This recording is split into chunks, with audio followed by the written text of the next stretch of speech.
今天来做香妃蛋糕卷，这是一款颜值、味道和成功率都很高的蛋糕卷。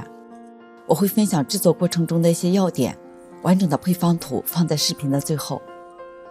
鸡蛋用冷藏后的鸡蛋，这样更容易分离蛋白和蛋黄，也利于蛋白的打发。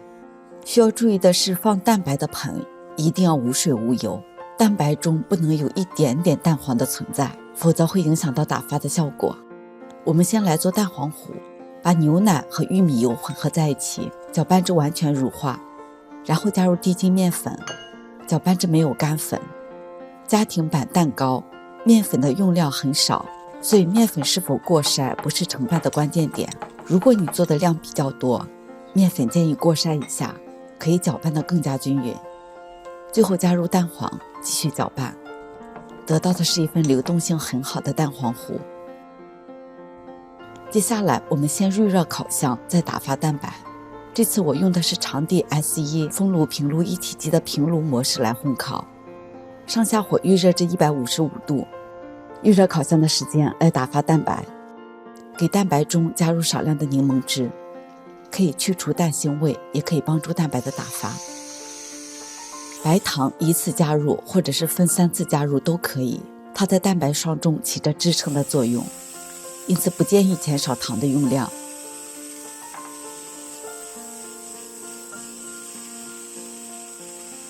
接下来是看蛋白霜提起来的状态，这种完全耷拉的状态是偏湿，需要继续打发。提起来有 N 字形弯钩的状态，做蛋糕卷正好。如果提起来是直立的状态，就是偏干了，适合做戚风蛋糕，做蛋糕卷表层容易开裂。先取出一勺，跟蛋黄糊拌匀，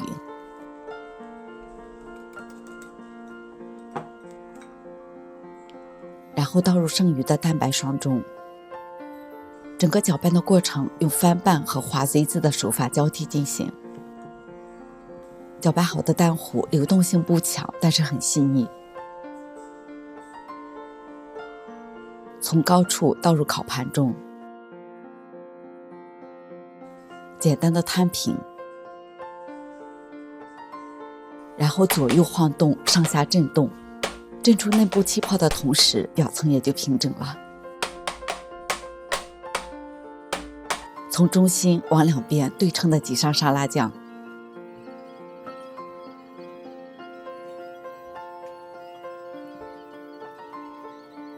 再撒上少量的椰丝，放入预热好的烤箱中，上火155度，下火145度，先烤20分钟，再把上火调至165度，继续烤5分钟，这样可以让表层更干一些，避免卷起来时掉皮。出炉后要立刻取出来，放在晾网上散热。让这不烫手时铺上油纸，倒扣过来，撕去底层的油布，抹上沙拉酱，再撒上肉松或者是咸蛋黄碎。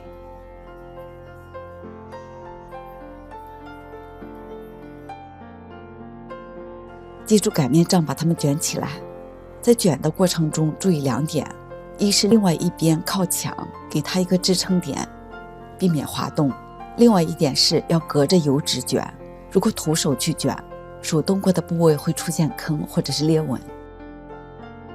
最后一步，一只手拽着下面的纸，另外一只手把刮板往进推，给它做最后的定型。2个小时之后再来切。这是一款奶香、椰香、肉松的香味混合为一体的多口味蛋糕，并且颜值很高，可以去掉2边，直接打包送给朋友。